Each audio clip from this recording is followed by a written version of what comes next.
Do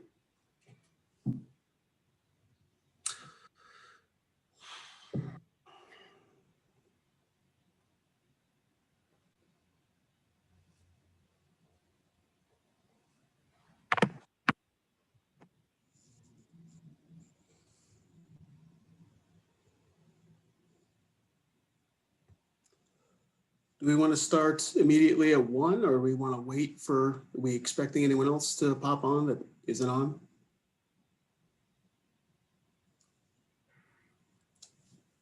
Let's give folks just another 2 minutes, maybe, Mike, just in case. All right, I'll start in 2 minutes. Katie, I think I have an answer for you with those 2 minutes. I'm going to guess that it's an English origin because these go way back to the kind of discovery expedition era. So I'm going to guess that bully is like in bully beef, like it's canned, like kind of it's the same shape as a bully beef can. I'm going to guess that it's a motor in a can, like piston bully. Oh, that's great.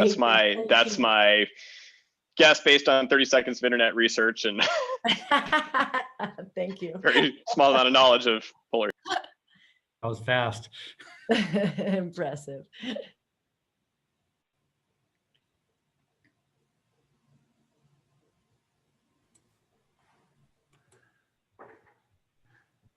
Hey, Gary, it's Bill Neff. How are you doing? Bill, I haven't seen you in a long time. I retired, sort of. Yeah, it's always sort of, right? Always sort of. How you holding up? Oh, pretty good. Having fun with Greenland. Cool. Yeah. I get to do what I want now. You said with Greenland. Yeah, I've been working on the melting of Greenland for a while. Oh, fun. You ever get up there? Not yet. No, I'm getting too old for that stuff, but I spent enough years in Antarctica. I used to go to Greenland quite a bit when I was a researcher. Back when we were all kids. Yeah. Well, anyhow, I'm gonna turn off the mute myself here. Have a good one. Yeah, good seeing you. All right, we'll start in 1 more minute.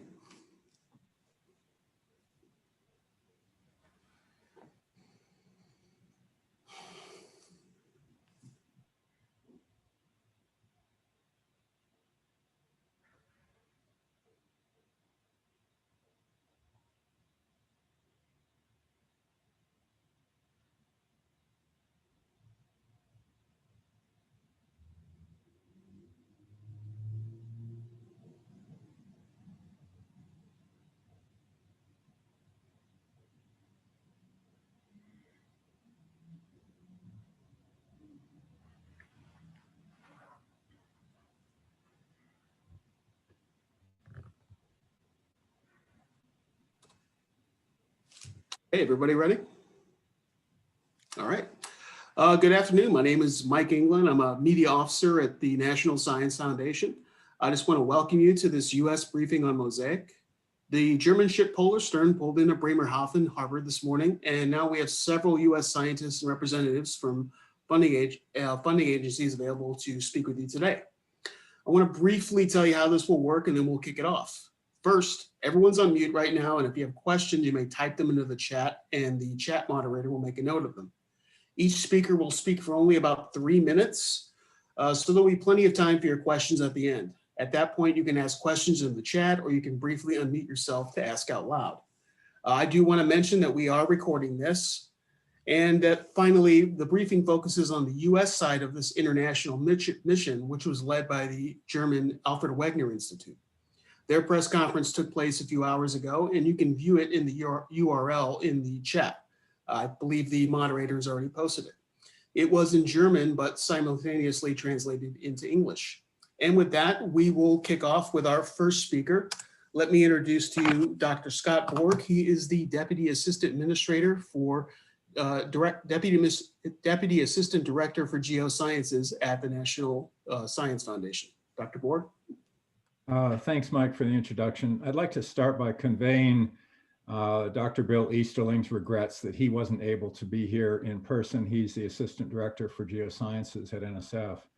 So on behalf of the National Science Foundation, I'm delighted to join you all to help celebrate the Multidisciplinary Drifting Observatory for the Study of Arctic Climate, otherwise known as MOSAiC. This is one of the largest polar scientific expeditions in history and arguably the largest and most comprehensive scientific investigation of the Arctic ocean ice atmosphere system ever undertaken. MOSAiC was a truly global effort led by the Alfred Wegener Institute in Germany. Hundreds of researchers from 20 countries came together to make this an exciting and important research endeavor. National Science Foundation was pleased to facilitate US scientific participation in MOSAiC, supporting dozens of researchers with about $27 million of investment, putting this project among the largest Arctic research initiatives NSF has supported. The dramatic changes in the Arctic have important implications for atmospheric and ocean systems around the world. These changes are continuing and likely accelerating. They're dramatically illustrated by the shrinking Arctic sea ice cover, which a lot of people have been watching every year. And that itself is a significant amplifying effect on the Arctic system. Understanding and quantifying energy and mass transfer between the ocean and atmosphere and the role of sea ice in these processes is key to deciphering processes that control long-term climate trends. MOSAiC has brought a modern research icebreaker surrounded by a fantastic array of network of sensors and scientific instrumentation to the high Arctic to conduct a comprehensive set of observations throughout the year and for the first time through an entire polar winter. The data gathered are already being used by scientists around the globe to make major advances in understanding about how the Arctic system works and how the Arctic interacts with the global climate system. The results of all this hard work put in by these researchers is extraordinary. Simply put, the data that has been collected and that is already advancing understanding will be archived by MOSAiC and made available for climate science for many, many years to come, probably many generations. It will certainly contribute to the collective wisdom and understanding of the Arctic system and hopefully will help to inform climate policy in the future. I very much look forward to hearing from the researchers today to learn more about their ongoing work and the experiences that they've had on the polar stern. Thank you for letting me make a statement. Thank you, Dr. Borg.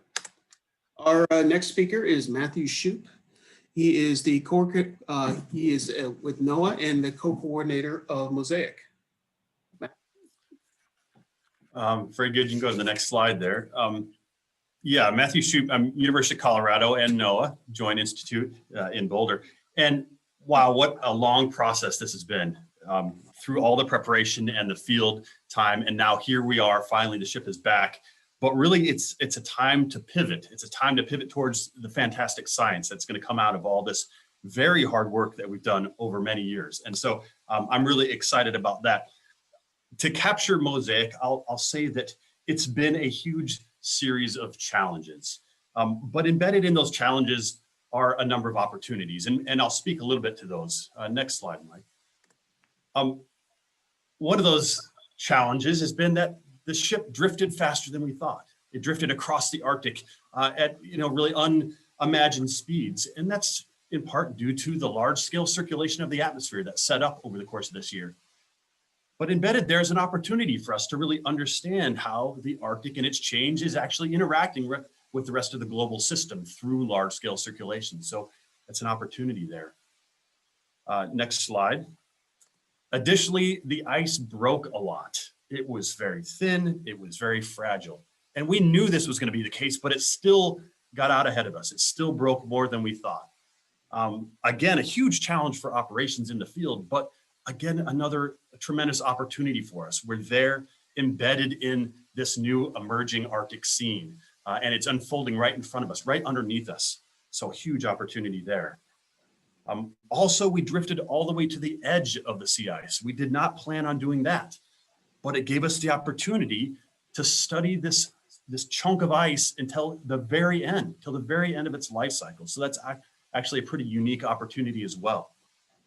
And COVID, well, that was not necessarily an opportunity. It was a challenge, but it did show our perseverance, our persistence, and amazingly, we were able to hold it together through that big challenge. So I think that's a really remarkable achievement. Next slide, Mike. So this call is targeting a US audience, but I really do want to acknowledge that this is very much an international endeavor. We've heard about the Alfred Wegener Institute, who played a really important role in providing the ship for this endeavor and a lot of leadership. So I really applaud them. But also there were 20 nations involved at the funding level. Nations including Russia, Scandinavian countries, the UK, China, Canada, and others. Really a tremendous showing of how we can work together as an international community to study the Arctic system and pursue some of these shared priorities that we have. Also, the project was interdisciplinary, cutting across the atmosphere, the sea ice, the ocean, looking at physics, chemistry, biology. I've never been involved in a project that's so interdisciplinary before. And I think this, again, is another tremendous opportunity for us to really break some major ground in our science and our understanding of how this whole coupled system is interacting across these realms. Speaking here about the US contribution, again, really amazing contribution. We brought together an all-star team of scientists. And so I think the US can be very proud of what we've contributed here. From an agency standpoint, the National Science Foundation, Department of Energy, NOAA, NASA all made tremendous contributions here that were valuable for this year-long endeavor. And so I'm just continually amazed at how all these pieces came together, all of these institutions, all these funding agencies, all these investigators, all around the kind of shared mission, if you will, that's supporting something that we as humans view as a priority, understanding this changing Arctic system. And so we really did an amazing job of coordinating all that. Next slide.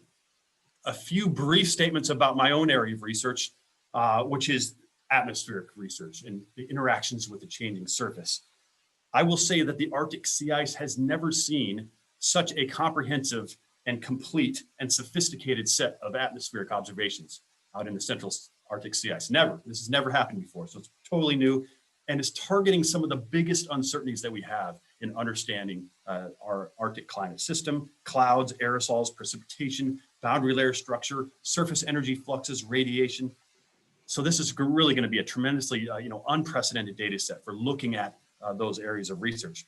But I'll broaden it to say that all the different areas of research, all these different interacting and coupled pieces of the system that we're studying have created these unprecedented data sets that ultimately will come together and feed research over the coming decades to really advance our knowledge, to support process understanding in this emerging Arctic system, and ultimately to advance things like our models for predicting climate, forecasting the weather, doing ecosystem assessments, and much more.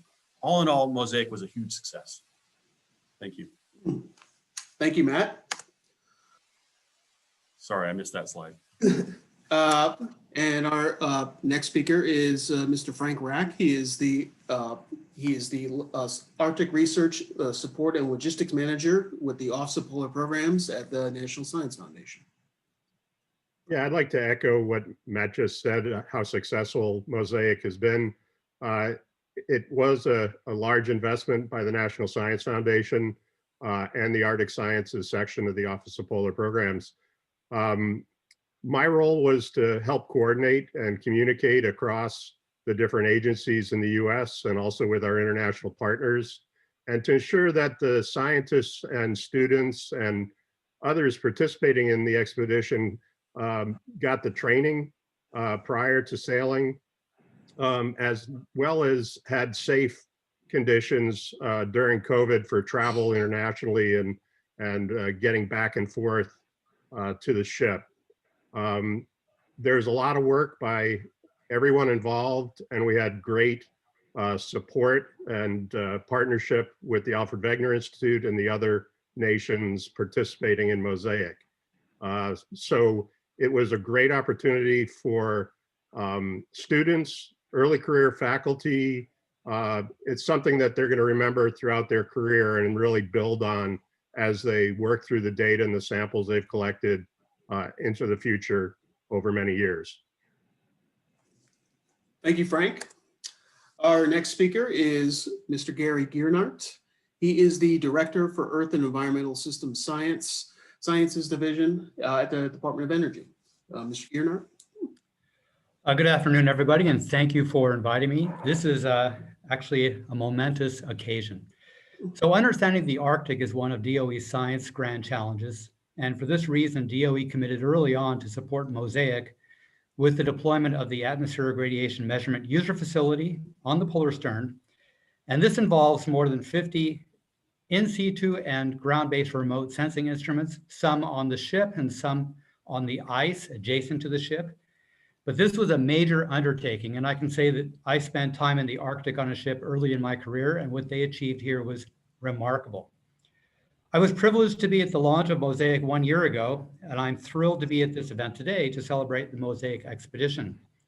It's an incredible year of data collection under harsh conditions that I think is hard for most people to imagine, and I think Matt kind of illustrated some of that just a moment ago. But this was a once-in-a-lifetime success for science, and it's not just for Arctic science, but it's also for global Earth and environmental system science, because the Arctic is so intimately connected with the rest of the planet. So this success story is also a testimony to how leadership within our US and international community can work together under really complex circumstances. As Matt hinted, or actually stated, COVID hit the world during the middle of the expedition, and there were risks in completing the project on schedule. But in spite of this, the Arctic scientists that were part of MOSAiC, the federal agencies that supported it, and our armed facility management placed human safety above all else. Yet they deliver the most valuable data sets in the history of Arctic science. This took constant communications, a lot of negotiation skills, and actually attention to a lot of detail on risk management. So I want to acknowledge a few people that deserve credit here. The MOSAiC principal investigator for ARM, Matt Shoup, who just spoke a moment ago, he worked tirelessly behind the scenes prior to and during the expedition, coordinated with us, with the federal agencies and the armed facility management. But I also want to acknowledge our German colleagues in the Polar Stern, because without them, this would not have been possible. And this was truly an international undertaking. And finally, I want to acknowledge our armed facility management and operations team that were on the ship during the entire year, and they provided daily attention to ensure that this would be a true success. So in final, the next phase is to analyze all this incredible data. So on behalf of DOE and also my federal colleagues, we are committed to make that happen. And we really look forward to the next years of data analysis. Thank you. Thank you, Gary. Our next speaker is Karen Ashton, from the Woods Hole Oceanographic Institute. Karen? Hi, my name is Karen Ashton. I'm a senior scientist and chair in the Department of Biology at the Woods Hole Oceanographic Institution. I'm a member of the MOSAiC ecosystem team, and I was a participant on Leg 3. Next slide. Okay, the ecosystem team is studying the connection of the ecosystem to the physical and chemical environments. This diagram shows the ecosystem from phytoplankton and ice algae to polar bears and marine mammals. My particular focus is on zooplankton that are a key link in the food chain. If you want to know what is going to happen to polar bears, well, then you have to have seals. To have seals, you have to have fish. To have fish, you have to have zooplankton, which is what I was studying. Next slide, please. Zooplankton studies at MOSAiC focused on who, what, when, and where. Who is present? What are their seasonal cycles? Where are they found? Deep or shallow in the water or in the sea ice? And what are they doing, such as grazing? We collected zooplankton using nets through a hole in the ice next to the ship, shown in the upper left, through a hole in the ice in a tent out on the ice, shown in the upper right, and using a net attached to the front of an ROV, shown in the lower left. We used sleds to bring our gear out to the sampling sites on the ice, and the lower right photo shows me with our gear on a sampling day. Next slide, please. Once the samples were collected, we spent a lot of time at the microscope picking out zooplankton for a range of assays that will be conducted back on shore. The upper right and lower left photos show selected zooplankton collected during the trip.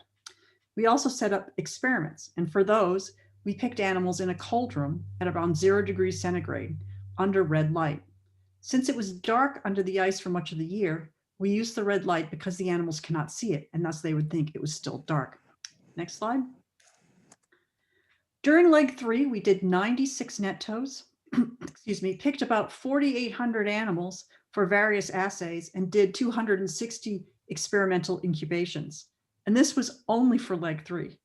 All of these samples now need to be analyzed back in the lab on shore, a process that will take us many months, but that will provide us with a rich and important data set that will be used to understand this ecosystem for years to come. Why do we care? The Central Arctic is critically understudied, particularly during the winter. To predict future changes, we have to understand how the system works. We also need to have data to put into our mathematical models that will let us predict the potential impacts of environmental change on this system.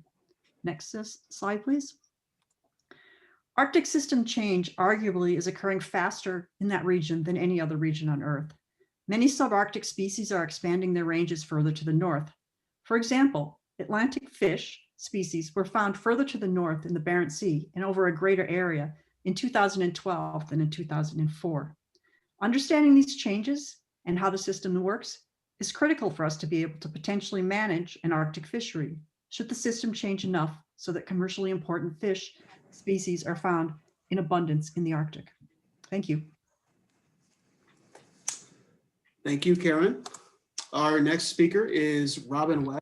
She's the director of the Physical Sciences Laboratory at NOAA. Robin? Thank you. So MOSAiC was an impressive international collaboration, a partnership amongst the U.S. federal agencies, and here in Boulder between NOAA and the University of Colorado and the Cooperative Institute series. In terms of NOAA's interest in MOSAiC, the quest for knowledge to help us better understand the atmosphere and oceans is in our DNA. NOAA conducts science in support of commerce, and this includes weather forecasting, climate prediction and projections, environmental stewardship, national security, fisheries management, and many more issues. In terms of better understanding or observing of critical processes, enhanced understanding and improved prediction, we see the scientific advances coming out of MOSAiC will directly inform regional Arctic issues such as fisheries management, caring for protected and endangered species, mineral and energy exploration, shipping, transportation, and military exercises. While Arctic research is important for these reasons, it also goes further than that. What happens in the Arctic does not stay in the Arctic. Understanding and predicting the coupled Arctic system is key to improving NOAA's forecasts of sea ice and other critical environmental conditions, which have both local impact and influence lower latitude weather, water, and climate extremes here where most of us live. This is why NOAA supported and invested in the international MOSAiC mission and why we greatly look forward to the countless studies that will emerge from this effort. We look forward to the knowledge that is being produced from this exciting scientific enterprise, and we congratulate the international community that made it possible. Thank you. Thank you. Our next speaker is Jennifer Hutchings from Oregon State University. Jennifer? Oh, could you do the next slide, please? So the sea ice is in constant motion. It's a highly dynamic interface between the ocean and the atmosphere. MOSAiC drifted with the ice. It was following in the footsteps of the Fram expedition that took several years to drift across the Arctic a century ago. Can you do the next slide, please? So the polar stern drifted across the Arctic in less than a year. The reason was a less extensive pack, allowing the ship to moor to the ice closer to the pole at the onset of the drift in October 2019. And the ice was moving faster. This movie shows the motion of ice drifters that are deployed around the polar stern during its drift. It's a minute long, and towards the end of that minute, you'll see that there's a large shearing event where the array moves quite dramatically. In winter, that's it. You can see that shearing. In winter, sea ice moves when it is cracked by the forces of the wind and ocean currents. Next slide, please. These cracks open into leads, exposing the ocean and releasing heat and moisture from the water to the air. That was a picture of a lead underneath the helicopter you were just looking at in the previous slide. MOSAiC set out to investigate how this interaction, among others in the Arctic system, is changing the more seasonal ice pack we have now. So my personal experience was I was actually quite surprised to see how ridged the ice was when I visited in February through May. So next slide, please. This is a picture of a ridge in front of the Kapitan Dranitsan that when we were navigating to get to the polar stern. So when the leads that the wind and currents open freeze over, they can close, forming these ridges of ice. As ice moves, it might crack and ridge more, catching the wind more. You see how a ridge can catch the wind more. And that enhances the interaction between the ocean and the air. So the actual amount of lead opening and ridging is very important for understanding how this system is connected together. And as Matt Shoup alluded to, we were actually very fortunate to see cracking and ridging directly around the ship. And we collected an unprecedented data set to study the sea ice mechanics. Next slide, please, if there is one. Thanks. This is again another picture of ridges, so you can see what they look like. So the first results from the MOSAiC sea ice dynamics team are shedding light on how sea ice moves and deforms. If you were to look at the ice from the ship itself and just in the local region around the ship, you see it's quite messy looking. There doesn't appear to be any order to these ridges. But we actually find that it is organized on very large scales defined by the wind. A young and more mobile ice pack changes how the ocean and atmosphere connect, potentially with huge impact on the Arctic system. And the team I'm working with, the MOSAiC Ice Dynamics team, is unraveling how sea ice motion has changed. And we're hoping to build better models of ice dynamics to understand these impacts and improve the projection of change into the future. Thank you. Thank you. Our next speaker is Dr. Jeff Bowman from the Scripps Institution of Oceanography at the University of California, San Diego. Dr. Bowman. Thank you, Mike. Next slide, please. So I participate in both the ecosystem and biogeochemistry teams. And as you just heard Jenny describe and Matt mentioned earlier, the ice is really incredibly dynamic out there. It's dynamic and it's also very rough, very heavily featured. Now, this has a really big impact on the ecosystem and on the biogeochemical outputs of that ecosystem. So what you're looking at here is a picture that was taken by an upward-looking camera looking back at the underside of the sea ice below one of our primary sampling sites out in the MOSAiC Observatory. It's a little bit difficult to illustrate this without having a pointer, but if you look about a third of the way down towards the center of the image here, there's a somewhat of a bright circle, and you can see that line kind of leading up towards it. Now, in that bright circle, there's a very small dot, and you can just barely make out a person straddling the hole. So that will give you a little bit of a sense of scale here. So you're quite a few meters down in the water, looking back up at a hole that's about 2 meters across. Now, towards the bottom of this image, you can see an instrument dangling down, and the person who's straddling that hole is operating that instrument. And that is a microstructure profiler. So the physical oceanography team is using that instrument to look in very, very fine detail at the salinity and the temperature of the upper water column. That's telling them a lot about how that water is moving. Now, one thing I want to draw your attention to on this image is the really irregular pattern of light and dark. And that, of course, is indicating where sunlight is penetrating and where sunlight is not penetrating on this ice.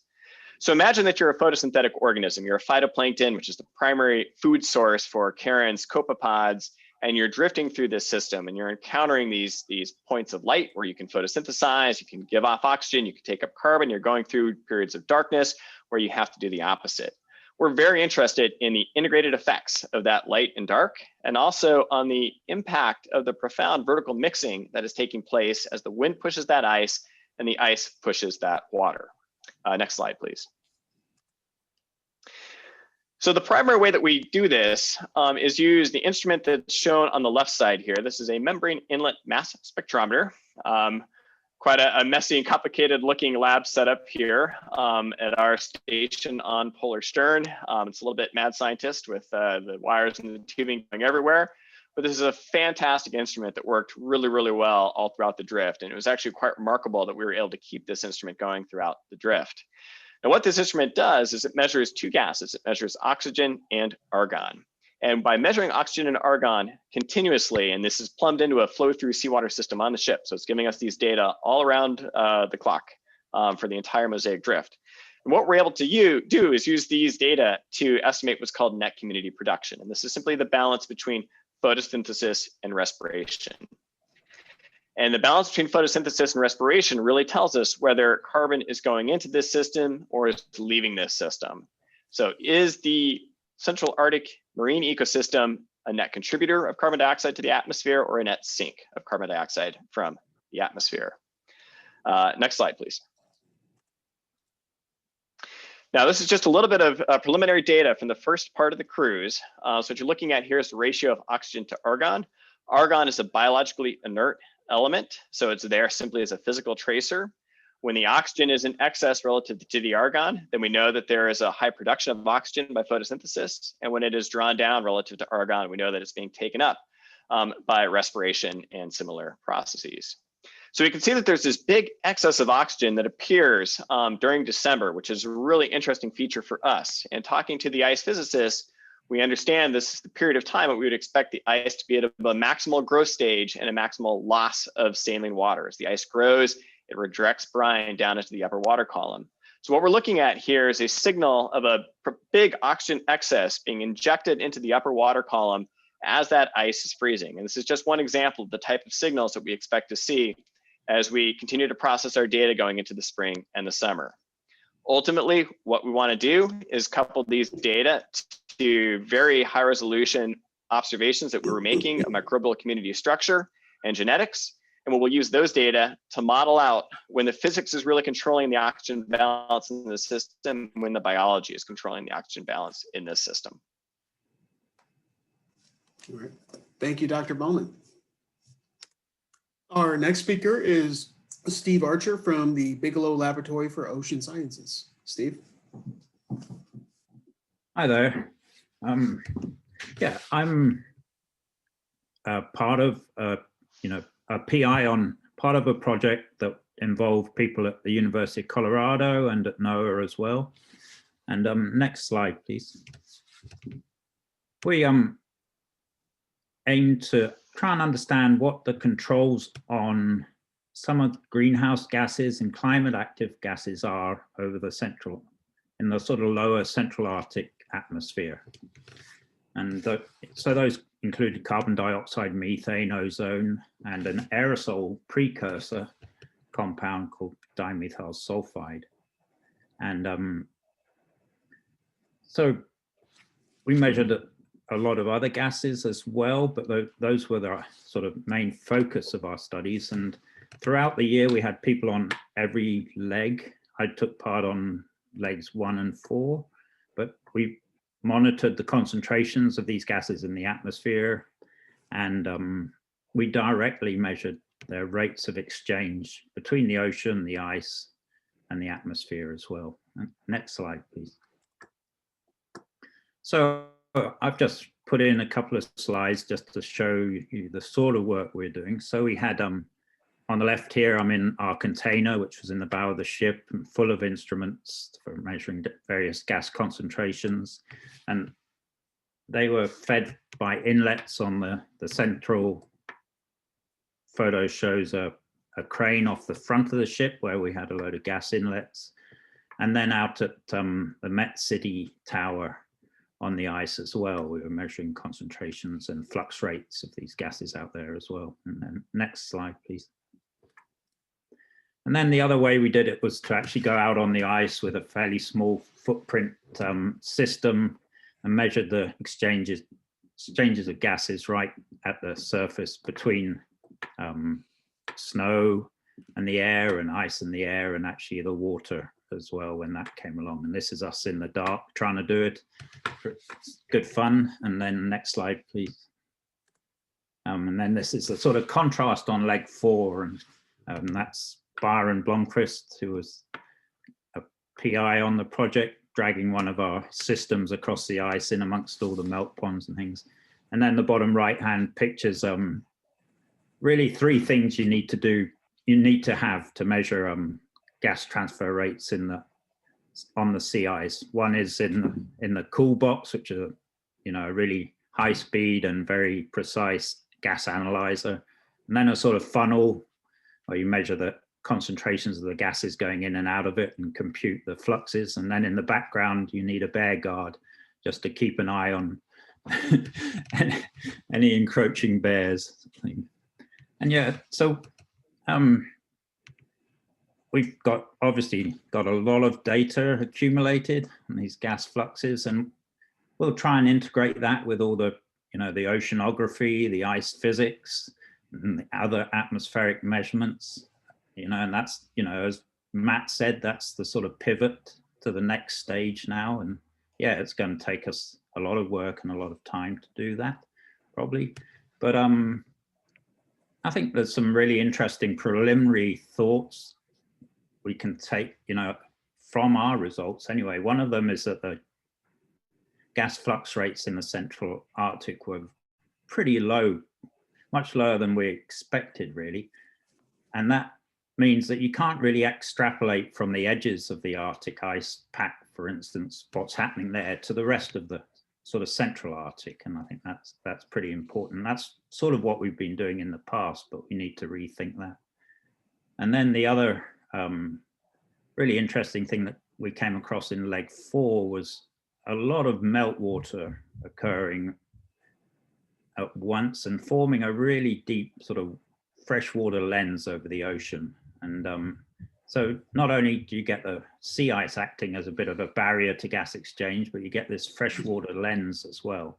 And we knew it existed, but we didn't know it was so extensive and would, so persistent, really. So that was really another really interesting early feature of our results. Thanks. Thank you. And our next speaker is Gina Joseph from the University of Colorado Boulder. Gina? Yeah, you can go to the next slide already. So I'm a PhD student at the University of Colorado Boulder, and I was part of Team Atmosphere during leg 3 of MOSAiC. And so I was also part of a team flying drones to collect atmospheric meteorological measurements throughout MOSAiC. So there are a few reasons why measuring atmospheric properties with drones is unique and exciting compared to the abilities of, say, weather balloons or tethered balloons. And one of those things is our ability to measure horizontal and spatial variability of the atmosphere affected by surface features such as leads or melt ponds. So with the drones, we can fly across these surface features such as the leads at low altitudes, and then we can measure how the atmospheric properties differ upwind versus downwind. We also have the ability to measure the variability of an air mass at a very high temporal resolution. So with the drones, we can fly the same profile up through the atmosphere several times right in a row. So we can see how an air mass is changing over a very short period of time. So I'm going to give you just a brief overview of the 2 drone platforms that we flew during MOSAiC. So on the left side of this slide, there's a few pictures of us flying the Datahawk 2, which is a fixed-winged aircraft that we flew during both legs 3 and 4 of MOSAiC. And this just collected atmospheric measurements like temperature, pressure, humidity, and wind speed. And then on the right side, we have the Helix hexacopter, which was just flown during leg 4. And this would take all those same atmospheric measurements, but in addition, it would also measure the albedo of the ice versus melt ponds. So we flew our drones from late winter to late summer throughout the MOSAiC expedition. And in the middle, you can see a little map of the polar stern's drift track throughout the year. But what's most exciting about this plot is that in green, you can see all the locations of where we did our Datahawk flights. And in red, you can see all the locations of the Helix flights. And you can see that the range and latitude is quite vast for our flights. And we did do flights as high as 86 degrees north, which is a really great accomplishment. That doesn't happen every day that you fly scientific drones up that far north. And so we would fly our drones basically in weather as long as the wind speeds were lower than 10 meters per second at the surface. So whenever that weather criteria was met, we would be outflying our drones. And because of these pretty harsh environment in the Arctic, we did face some challenges. During leg 3, we had to operate these aircraft in as low of temperatures as minus 32 degrees Celsius. And during leg 4, the main challenge was dealing with this persistent fog and minimal visibility for operating the aircraft. And throughout both legs, many people have mentioned how fast the drift rate of the ice was. And our drones fly in a fixed coordinate system. So we would have to adapt how to fly them as we on the ice are moving, but the plane is not necessarily moving in response to that. So we'd have to control that. And despite all these challenges, we were able to successfully complete 125 flights, which is quite a lot. And our main goal now with these data is to better quantify the impacts of different surface features, and also just to get an idea of how the atmosphere changes throughout winter to summer to help improve Arctic weather and climate models. And so we're excited to start digging into this data now that we're all home. All right. Thank you, Gina. Our next speaker is Leanna Nixon, also from the University of Colorado Boulder. Awesome. Thank you, Michael. You could go to the next slide, please. Awesome. Hello, everybody. As Michael said, my name is Leanna, and I'm part of MOSAIC's educational outreach project, and I was on board for legs 4 and 5. Next slide, please. My main role on board the Polar Stern was to film a planetarium film that is part of the NSF Educational Outreach Initiative. And this planetarium film created a really unique opportunity where we could bring together education, innovative science, and storytelling.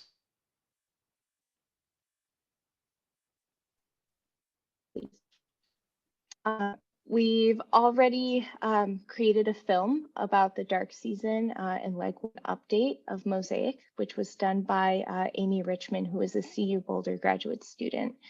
And throughout my 5.5 months on board, I collected about 30 terabytes of visual audio content for the planetarium film and the media objectives for MOSAiC.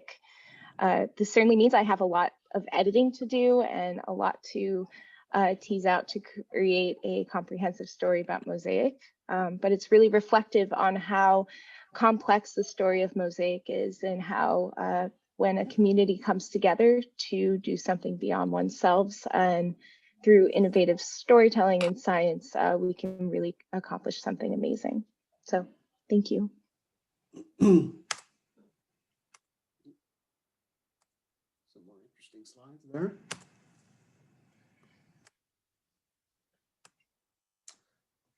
And with that, I think we will now open it up to questions.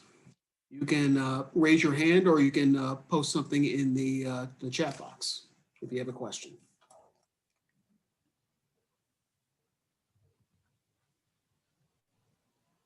And I'll just note, thank you so much, everyone. This is Katie Human from Ceres. I did put a link to the first planetarium show that is published online in VR format, if anyone's interested.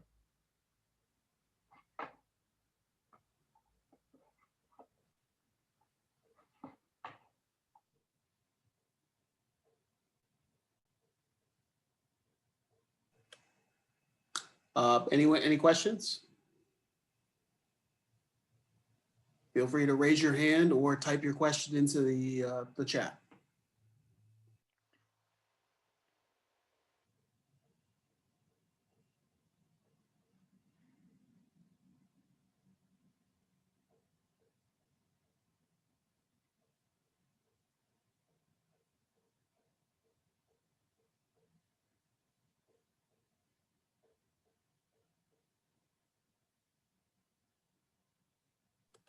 Katie, are you seeing anything?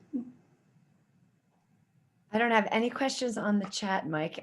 Any journalists want to ask questions? Got what you need?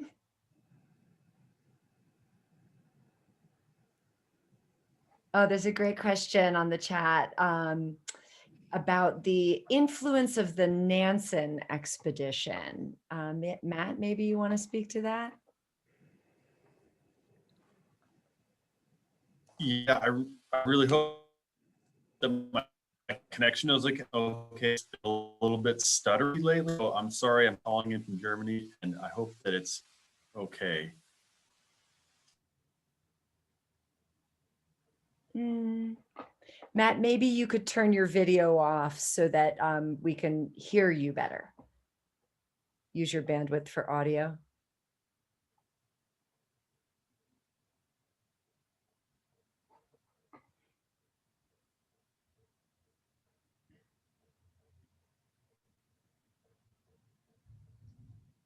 Matt, can you hear us? Yeah, my connection seems to be pretty bad right now. I'm really sorry about that.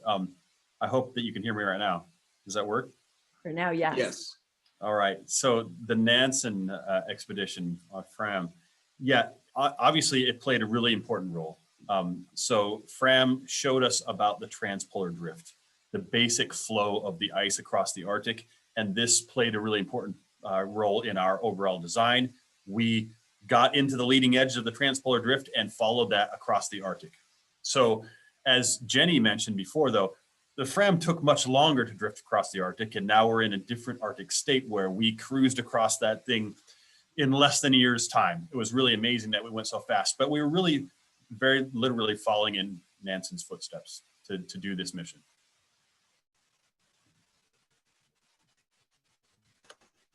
Thank you, Matt. Are there any other questions out there?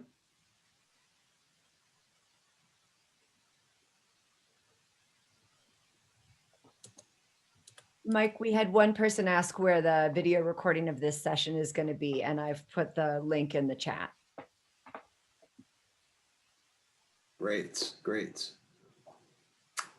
Any other questions? There we are. We have a question here. What first-time radars were in place?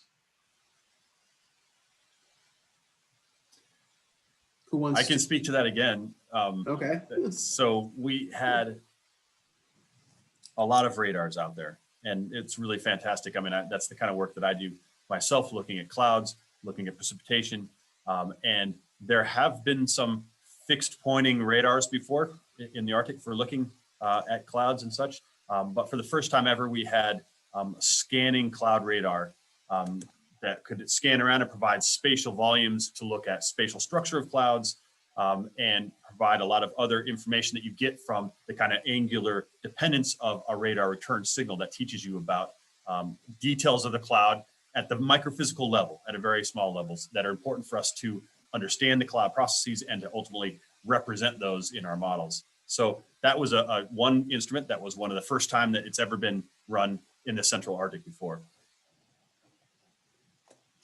Great. Thank you, Matt. So I can talk to radars too. There was a radar that was tracking the sea ice motion on the ship as well. And while this has been done on ships before, it's never been done for a full year.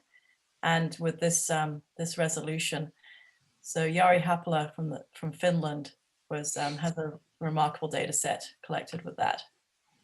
That tracks the motion and deformation of the sea ice. Great. Thank you, Jennifer. Do we have any other questions out there?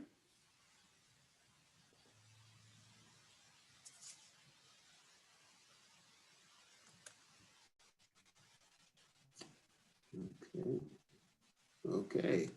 Any other questions going once? Here we go. Mike, it looked like you missed a follow-up question from the previous questioner about challenges of integrating data. Oh, there we are. Yes, challenges. Who wants to take a stab at that one? What first-time radars were in place and challenges of integrating data? I could take a stab at it. I think any of us could. Oh, I'll pass it over to Frank. He can speak to that. All right. I was just going to say that there was a tremendous amount of planning that went into the expedition to gather all the metadata and create a database of MOSAiC measurements so that as the data was collected, it had a coordinate system associated with it. and all the description about the instrumentation and how different kinds of measurements were being made. So that's going to really help with the data analysis and the synthesis of data that's going to take place after the expedition. And also there is a whole suite of other kinds of remote sensing instruments, radiometers and other types of instruments that were looking at the properties and the physics of the sea ice at the same locations at the same time. So there's a lot of opportunity to compare these in situ measurements with what you're getting from aircraft and from satellites. Okay. Thank you, Frank. Jeff, did you want to add anything to that? Sure. I think any of us could talk about, particular data challenges and challenges of integrating the data. This is going to be a huge task for the whole MOSAiC community and, in fact, the broader scientific community. But the only thing that I would add is just the longevity that this data set will have because of its unique nature. There will be a generation or more of scientists that this really fuels the work for, and we'll be coming back to these MOSAiC data to achieve incredible new insights into the functioning of the Arctic system. And so this process of data integration is not something that's going to get done once, now that MOSAiC is over. This is going to be an evolving, living process for decades to come, really. Thanks, Jeff. Does maybe one of our panelists want to comment on ancillary observations that might have been done via aircraft in association with the ship?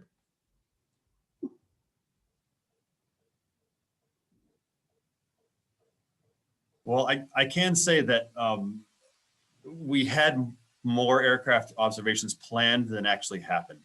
And that is one of the fallouts from COVID. Unfortunately, we did have to cancel some aircraft operations, but actually in the last couple months, we did have an aircraft campaign where there were a number of missions run out of Svalbard, out towards Polarstern to get some transects across the ice edge. And these are really, we're focused on atmospheric processes. You can imagine that the atmosphere has a big transition as you go over the open ocean and then out over the ice. So we're really looking at that transition and the air masses that would affect the measurements we're making at the ship. But then also there was a whole team looking at the sea ice and the transitions in the qualities of the sea ice, the surface reflectance and other properties, again, as you transition across from the open ocean into the pack ice. And so, yeah, these aircraft observations are going to be really important spatial context for the measurements that we're making at our individual points in the otherwise the MOSAiC constellation there. Right. Thanks. And I'll just add that MOSAiC was associated with another large-scale program by the World Meteorological Organization called the Year of Polar Prediction. And so there were a whole year of atmospheric observations that took place in the Arctic with the MOSAiC expedition embedded in that large-scale data set and the development of models. So the data is going to really impact all those other efforts as well. Thank you, Frank. Another question just came in, synergy with Combo. That was in the chat. I don't want to dominate all the answers here, but I'm guessing that not many people know what Combo is necessarily. So Combo was a research station on northern Norway from out of Gary's lab out of DOE. And so basically there's a facility on northern Norway and a facility out on the ship that are nearly identical, providing these observations that are effectively on two sides of the ice edge, right? So one embedded in the ice, one northern Norway, and in between is a bunch of open ocean. And so you can imagine the connection between these is actually really fascinating, depending on if you have the airflow coming from the south to the north or vice versa. You can look at these transitions and compare these two sites to understand things like variability in the aerosols, variability in the clouds, looking at the storms that develop in the North Atlantic, going one way or the other. So many different ways to look at these data together. And also very interestingly, right in between those is Svalbard, which also has very sophisticated set of instruments. So, you know, each of these by themselves is a really groundbreaking set of observations. But when you start to put together the different pieces, that's when you really start to kind of upscale our information to understand what's happening kind of across the Arctic. You know, I'm going to reinforce this because I'm going to go back to a comment Frank made from NSF, and that is that there was a bigger activity going on across the Arctic than just MOSAiC, and bringing COMBL into this discussion just illustrates that. So I just wanted to point out that within DOE, we have an armed facility with 6 observatories. 3 of those are fixed locations. 3 additional ones are mobile observatories. One of those mobile observatories was on MOSAiC, of course. Another one was with COMBL to look at air mass transformation as the airflow, you know, headed south from the Arctic, and it was massive adjustment due to open water after it leaves the sea ice. And a third one is in northern Alaska. But we also have another permanent facility up in northern Alaska. So this was a really major year for the Arctic for the Department of Energy. And it reinforces not just our commitment to the Arctic, but how valuable MOSAiC, COMBL, and all of these other research exercises are, because they are so interdependent. It's a commitment which certainly DOE, I know NSF for sure has this to the Arctic, but all the agencies have a commitment, especially this year because of what's been going on internationally. Thank you. Thank you. Do we have any other questions?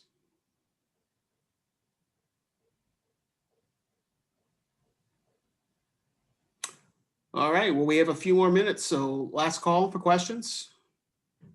Any last questions before we conclude the briefing? Going once, going twice. Oh, okay. One last question here. Books planned, question mark. Anybody dare to answer that? I think we can say yes from the media interest in this over the last year. I'm certainly aware of a number of people who are interested in pursuing that. We'll see. Yeah. All right.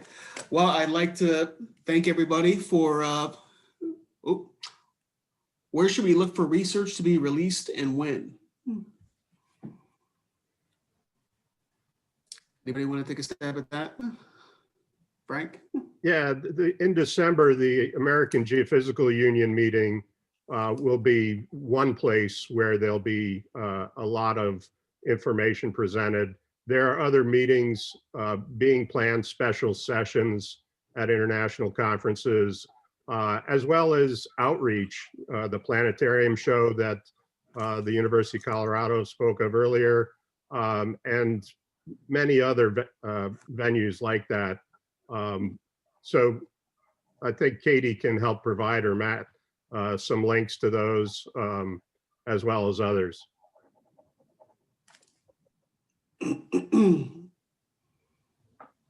Yep, and Katie, just put some more information there in the chat box. Yeah, just to read it out loud, AGU may feature a media workshop on MOSAiC in addition to the many, many sessions that all the folks on this panel, the scientists, are already busy organizing. So keep an eye out for that in December.